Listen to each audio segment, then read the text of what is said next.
confidence do you see confidence in Braxton compared to this time a year ago? You didn't see like in his eye. I mean, completely different guy. Explain that. He's more talkative. He's more. Well, the job of a quarterback, especially in college football, is to organize and take control of the throw game.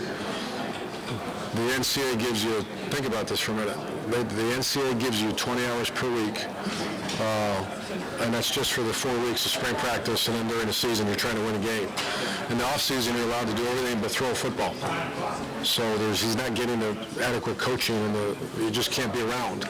And so to be able to be a functional throwing football team, like a Alex Smith, like a Tim Tebow, like Chris Leak, like those guys, you have to take control of the whole situation.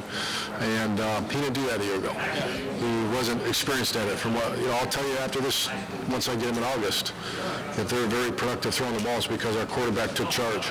He didn't do it a year ago, yet he set the school record for total offense. Is that right?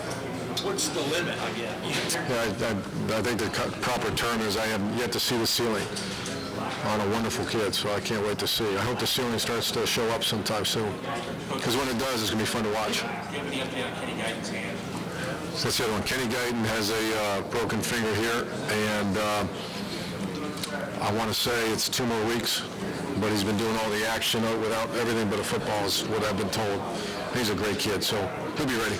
How much more will Tom Herman be able to do with this offense because of having the second year in the system, as many guys back to back? Is it a huge? Yeah, it's huge. It's huge. It's fast. I mean, we're going through installation right now, and it's going to be that warp speed. We're putting that offense in real fast, and then we got some things we got to play with. For example, I mentioned we have 2 tight ends that are very good players. We're not a 2 tight end team. We're going to have to experiment with that a little bit during training camp before we start doing a lot of that during the fall. But those 2 kids deserve to be on the field, so we're putting it all in the first 5 days, and we weren't able to do that last year. What kind of is your level of excitement, confidence, and their ability to handle everything? Well, the biggest confidence, I know the players, I know what they can do, and then my staff, I think that's an overlooked issue that every new coaching staff deals with. I never worked with 8 of the 9 or 7 of the 9. 7 of the 9. And I didn't know how they'd react. And if you really had to evaluate how we reacted the first 3 games, it was very average.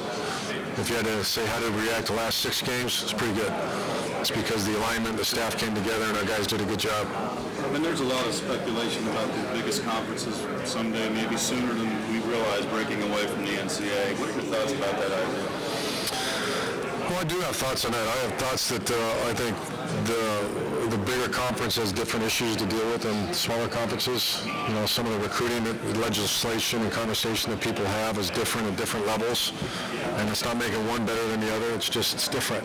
And so I think that I'm not sure breaking away. I'm not sure what that means, but I think that as far as future NCAA legislation or rules or conversations, I think it's going to be more focused on the teams that deal with those same issues as opposed to a smaller school with a bigger school. Does that make sense?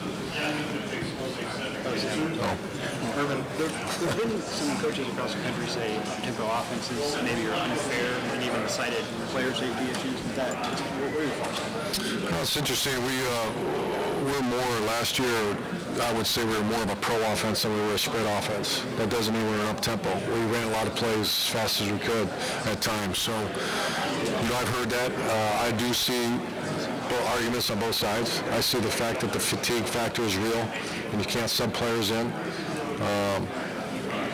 But I think, I don't think it's the point where we would, where we would stop doing it because we're worried about the safety. And I would if I thought it would, if people were getting hurt. But I heard a couple arguments and I thought, that's interesting, but that's not enough that I think you had to change the rules of the game. What's it like when you think about or hear about Kirk Ferentz? When I hear what? Kirk Ferentz, what comes to my mind? Well, I coached against Coach Ferentz in the Outback Bowl my first year at Florida, and he's a player. Great team, and a great linebacker. I know we play him this year, and he's got one of the best reputations in America, and I think he's the dean of the Big Ten, so I got a lot of respect for him. And I remember Iowa football back from when I was a graduate assistant at Ohio State, and you knew exactly what you got, a stadium that was an explosive stadium and a bunch of tough football players. Fergal, what's it like to have everything to play for this year? Obviously, you had a lot to play for, but... Now you got. Well, I think it's in the back. I'm going to try to push it out of everybody's mind because we hear that a lot, because I think that's a distraction. At the end of the day, it really matters at the end of the season. So right now, I think there's a lot of chatter about it. Those are some things that I'm going to have a conversation with when we start two-a-days.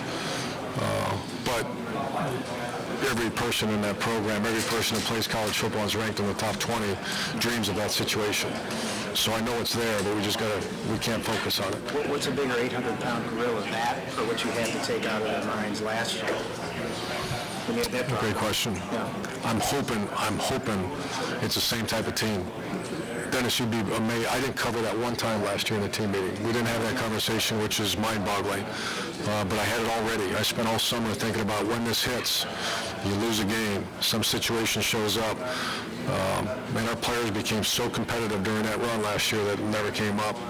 And so I think, because I've been in this situation where I'm a little bit more concerned about this one, keeping the eye on the target, which is the next game, instead of worrying about something bigger, because we've experienced that a few times. That's hard to keep them locked in.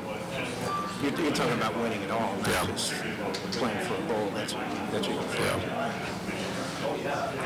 He knew he got the ball last, he was coming out. What's that? Christian Grimes, he knew last Monday he was coming. Well, we just had there's some academic stuff that he had to, Rob had some tests and stuff he had to take care of, so that I knew that might happen. Urban, when you did find out after the fact about the Florida bump, did you have a problem with the fact that you guys were, it's going to be tied to you, did you have a problem with Everything started me. I'll be honest, I was like, I didn't know, what are you talking about? And then I finally found, I said, what happened? And they told me, and I was like, the way our compliance office does business, I have no problem with.